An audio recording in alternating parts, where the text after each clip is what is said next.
Dan ini Ruang Tamu RSY. Halo semuanya, apa kabar? Semoga baik-baik selalu. Selamat datang di Ruang Tamu RSY, podcast saya Yusak Hartoko dari Rumah Seni Yusak. Hari ini Ruang Tamu RSY kedatangan tamu seorang musik director, musisi yang banyak bekerja di belakang layar, karyanya bagus-bagus. Gue pengen agak sedikit mendorong dia untuk ke depan supaya lebih terkenal, dan kalau dia udah terkenal dia inget sama gue. Langsung aja tamu saya sore hari ini, Rafael Yefta. Ini dia. Thank you banget udah nyempetin waktu sore ini. Sama-sama Mas, sama-sama. Untung bisa online ya. Pandemi ini hikmahnya bisa online. Karena kalau lu datang ke Bener. sini, gue kayaknya nggak sanggup bayar ya. Wih, enggak lah Mas. Tapi kan lu di Bandung bukan Mas ya? Iya, Iya kan? Iya. benar. Gue di Bandung. Makanya kan, gue akomodasi buat lu aja MD gini harus berapa Iya. coba ya nggak? Enggak lah Mas, enggak. Gue kesana datang gue kuliner habis itu. Oh iya, harusnya traktir kuliner ya. Iya. Benar. Gue Ah. kasih tempat buat perkenalin diri lu dong. Siapa lu, apa yang lu kerjain, kesibukan lu apa. Please, silahkan. Iya. Halo semuanya, perkenalkan saya Rafael. Kesibukan saya nih selama ini tuh berarti kebanyakan di balik layar kayak tadi Mas Yusak bilang. Terus kebanyakan juga produksi musik karena memang pribadi di luar saya kuliahnya juga musik audio production, memang saya suka produksi musik gitu. Mantap, seorang produser sebenarnya ya. Yes, dibilang seperti itu. Project lu sama orang terkenal yang mungkin bisa di-share, siapa tuh project lu yang bisa lu share, apa aja udah lu kerjain? Mas siapa, misalnya artisnya apa gitu. Oh, kalau artis yang gedenya itu ada waktu itu pernah yang ada Bam sama Danila tuh gue pernah produce. Oke, Danila ya, Danila Riyadi ya. Danila Riyadi ya, Oke, Devi oke. touring sama Bams. Nah itu gue pernah produce. Terus ada juga Rini Wulandari di album yang Oh, terakhir oke. tuh ada beberapa yang gue produce waktu itu.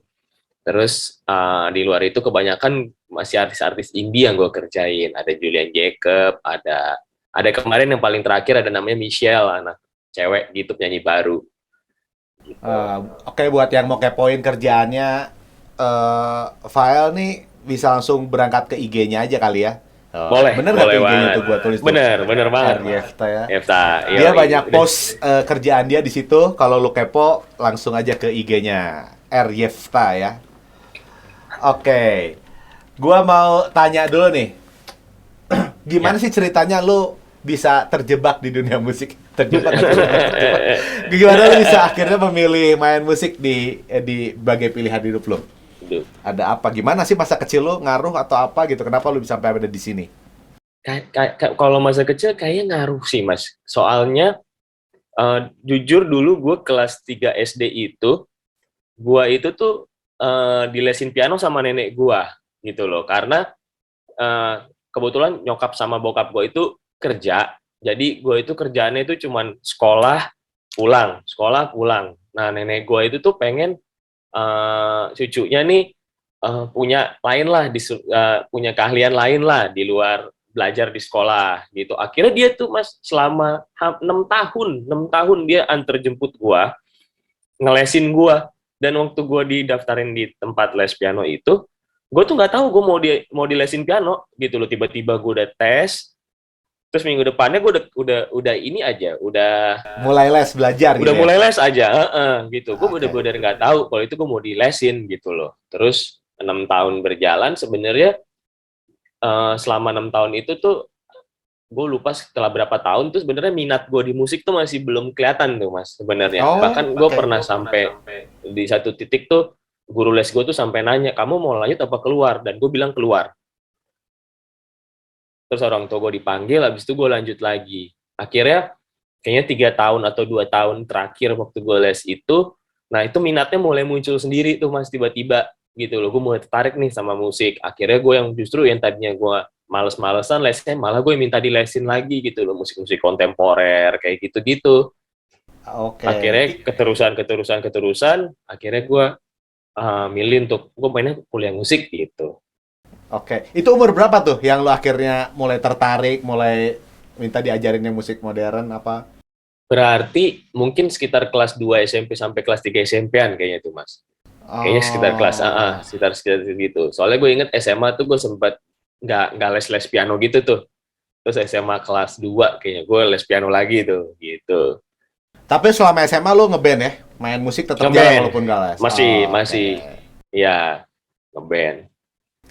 Dan akhirnya lu mutusin buat kuliah musik? Akhirnya gue mutusin untuk kuliah musik. Sebenarnya agak ditentang, tapi gue tetap kekeh gitu. Gue mau kuliah musik. Pertanyaan pertanyaan dulu nih gua nih. Biasanya, biasanya yang mau kuliah musik tuh pelajarannya bodoh, biasanya pelajaran sekolah. Lu termasuk yang kayak gitu. gue gue termasuk yang kayak gitu sebenarnya, Mas. Dan gue kan dulu rebel banget, Mas, di sekolah. Oh, Iya. oh gitu. Iya, Oh, oke, bokap gue oke, oke. pengennya IPA, gue masuknya IPS gitu-gitu.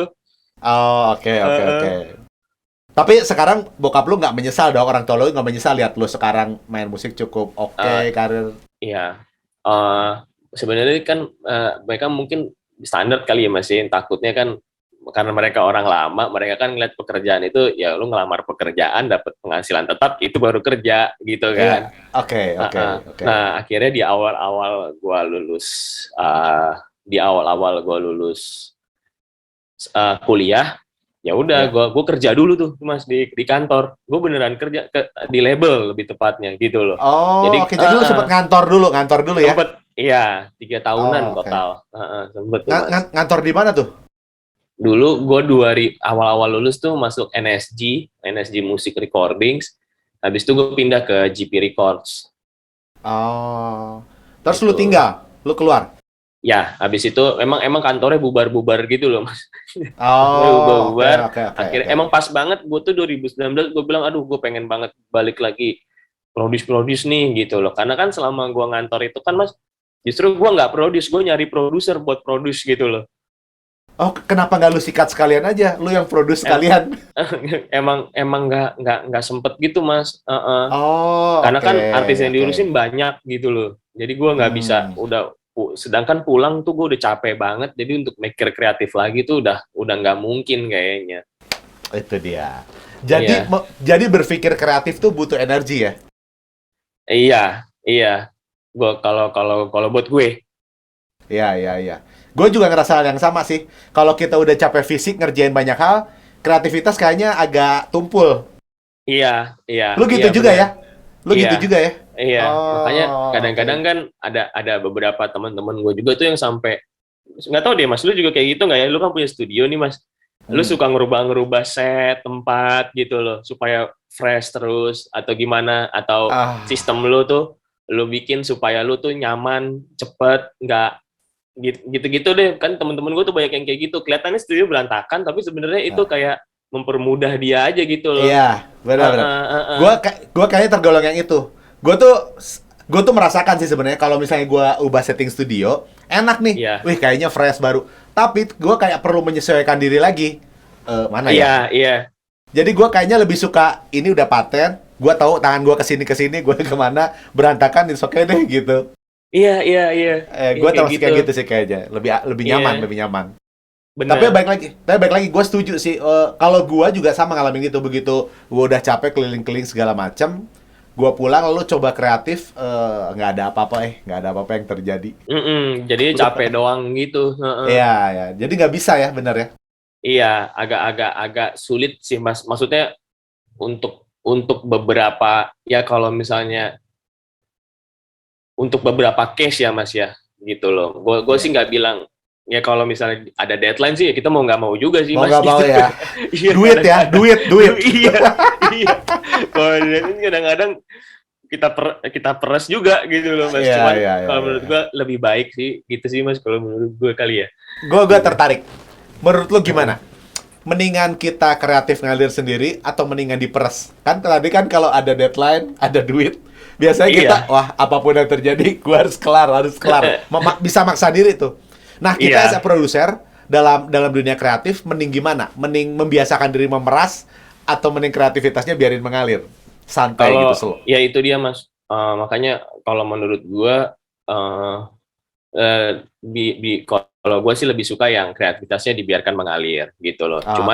Cuman itu bukan berarti yang kayak kita juga jadinya, maksud gue Males-malesan ya. males-malesan, Iya, iya. gitu loh. Iya, iya, iya, iya, Tetap menurut gue sih ya tetap, mau ada nggak ada deadline, mau ada nggak ada kerjaan sih, kalau gue ya bikin aja bikin. terus musik, iya gitu Iya, loh, iya, tetap oke, supaya ini apa, kreativitas kan juga terasa ya Mas ya, kali ya gitu. Good point, good point. Keren banget. Mm.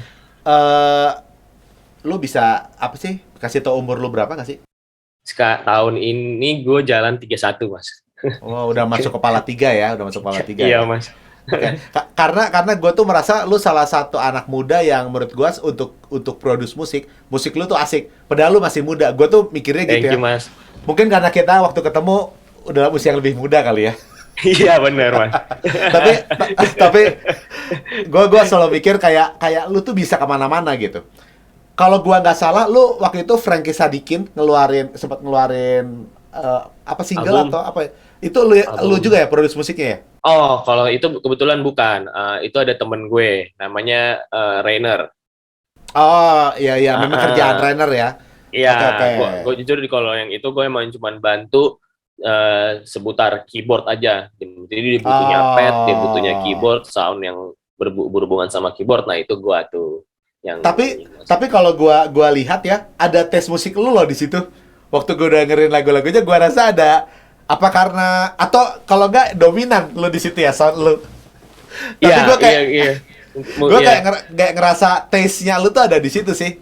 Karena emang waktu itu si Renner ngebebasin gua gitu loh untuk dan jujur memang gue secara teknis kan Mas, kalau main gitu gue tuh kurang gitu loh Mas. Cuman kalau sound, nah itu gue suka tuh gitu. Nah kebetulan Mas Frankie tuh waktu itu emang nyarinya tuh yang agak-agak planet-planet gitu, dia bilang oh ya udah kalau gitu, jadi gue bisa soundnya bisa lebih gue mainin gitu. Itu juga yang gue lihat dari lu. Maksudnya gini, kalau gue ketemu player, kadang-kadang kan mereka kayak lu tau lah, wah virtuoso ya, jago, iya. cepat. Gitu. Lu tuh salah satu orang yang menurut gue nggak pernah menunjukkan virtuoso. Arah ke virtuoso tuh gue ngeliat. Tapi lu tuh lebih kayak ngelihat musik tuh nggak keyboard doang sebenarnya. Lu tuh kayak memang komposisi ngelihatnya.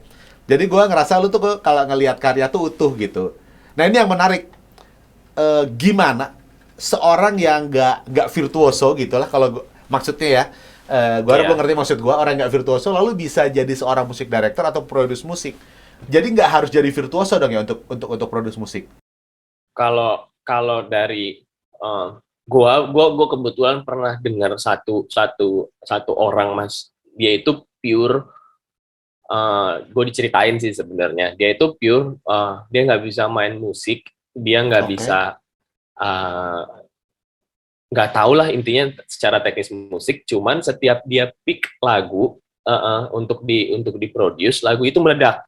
Ada yang begitu. Itu orang Indonesia, ada orang Indonesia kayak gitu ya, salah satu waktu zaman gue kerja di label deh, gue pernah dengar cerita tentang orang ini gitu loh. Oke. Jadi memang kayak satu lagi jujur kayak siapa Mas, namanya Steve Lillywhite ya, yang dia yang nentuin Viva La Vida jadi single ya, padahal dia waktu itu job desk-nya sebenarnya mixing engineer bukan producer gitu loh. Dan dia juga bisa ngasih input kayak gitu loh.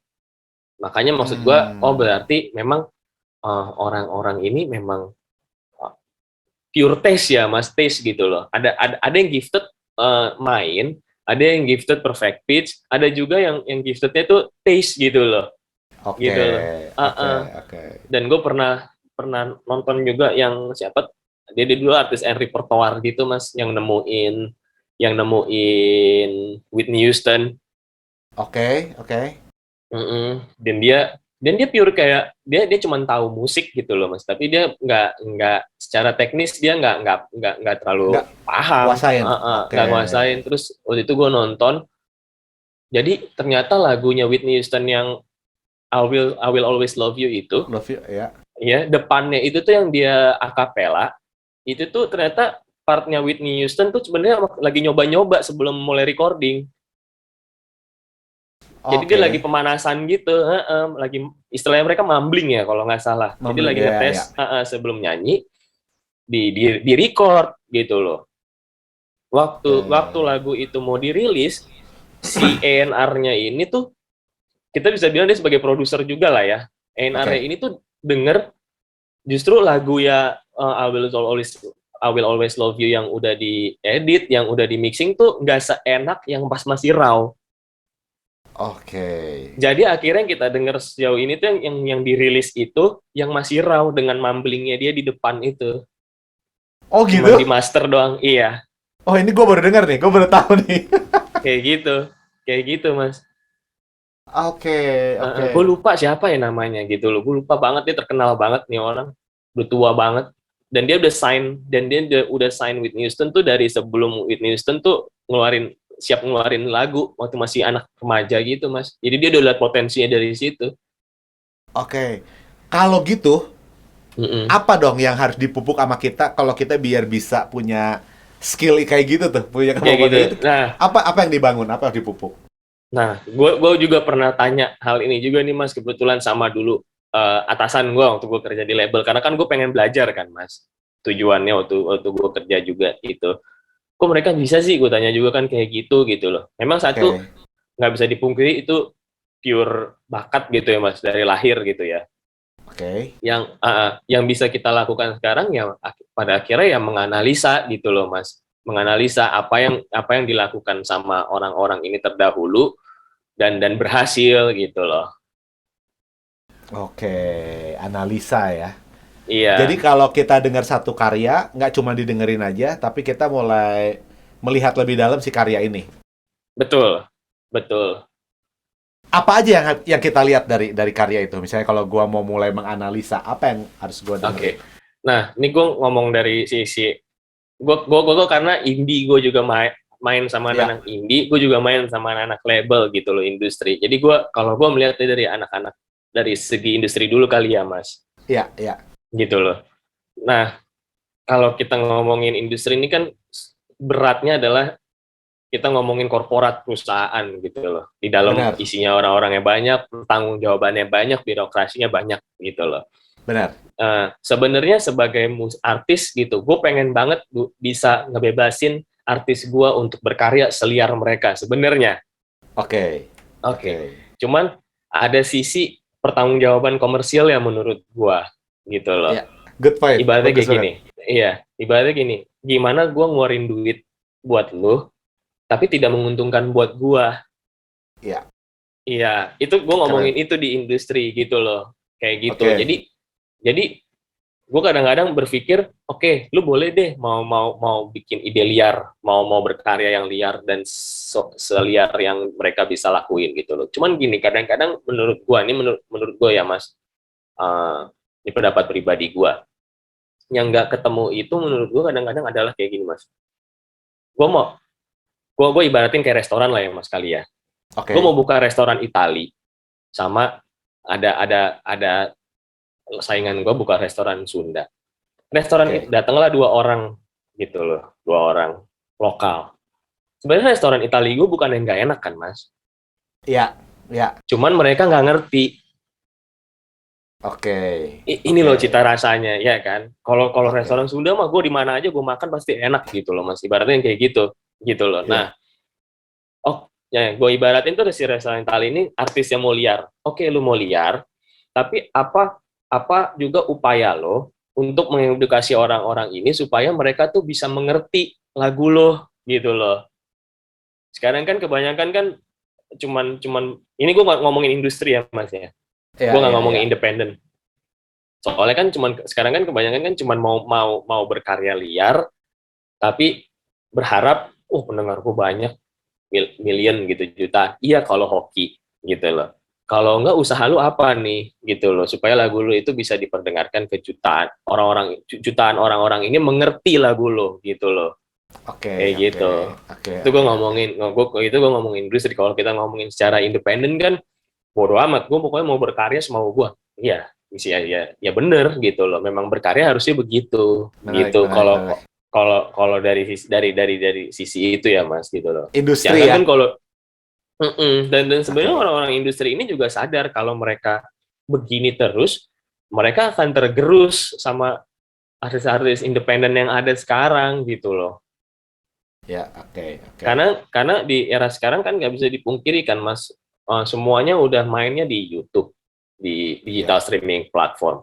Otomatis karya kita itu nggak cuma bakal didengerin sama orang-orang Indonesia aja di negara kita, tapi bakal di seluruh dunia gitu kan Betul. Mas. Iya. Ibaratnya gitu loh, persaingan kita gitu loh. Cuman masalah memang gue nggak bisa nyalahin yang mana juga sih Mas. Kenyataannya berapa banyak sih Mas yang orang-orang lokal lagu-lagu sini yang hits juga di luar. mancanegara di luar gitu loh. Oke. Gitu loh. Dan kalau gue ada di posisi gue bekerja, misalnya lu bikin label Mas, gue bekerja dan gue ada pertanggungjawaban di lu, gue nggak akan berani ambil resiko yang ini nih, gitu loh. Mending gue melihat track record yang sudah ada gitu. Iya, yang pasti-pasti aja. Iya, Indomie enak nih, laku, oke. Indomie aja, oke. Iya, kayak gitu. Oke. Pandangan lu mature banget nih. ya kurang lebih yang itu yang gue pelajari lah Mas, yang gue lihat gitu loh, memang situasi industrinya. Karena gini, gue ngelihat lu sebagai seorang yang juga suka explore. Artinya lu nggak main aman. Lu sering juga nggak main aman kan? Lu banyak gue barusan sempat dengerin karya-karya lu yang baru lu launch juga dari IG lu atau juga dari YouTube gitu. Musik lu agak kekinian juga, yang gue rasa lu ada explore beberapa aspek gitu ya. Jadi menurut gue dari seorang yang berani explore aspek-aspek yang tidak biasa, berani bisa juga ngomongin satu sisi industri yang lu paham. Oh ya, kita nggak bisa main gini gitu. Yang pasti aja ada pertanggungjawaban. Gue rasa lu mature banget sih di situ. Iya, ya itu memang karena gue belajar dari orang yang udah lebih expert yang ada dulu. Gue kebetulan gue kerja di bawahnya dia, jadi gue belajar sama dia gitu. Gue ngelihat gimana sih gitu loh, dia orangnya nggak pernah mengkotak-kotakan musik, cuman ya di industri ya dia harus berpikirnya secara industri gitu Mas gitu loh.